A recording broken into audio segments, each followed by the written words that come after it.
Okay, hello guys. So I was working with Sram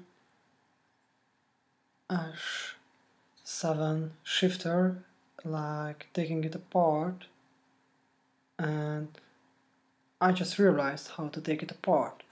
So guys, before you begin everything to take it apart, take it off. This part, this is completely unnecessary what I've done. This is the most important part, this part. So there's a ring. This ring is just sits here.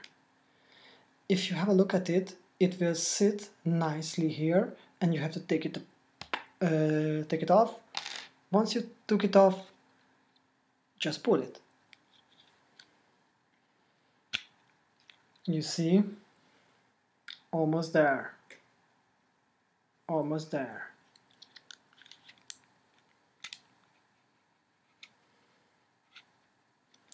And as you can see, you just cut right into it. The two parts. You're the lucky ones, guys. Don't spend your time looking on the internet. Have a nice day. Bye.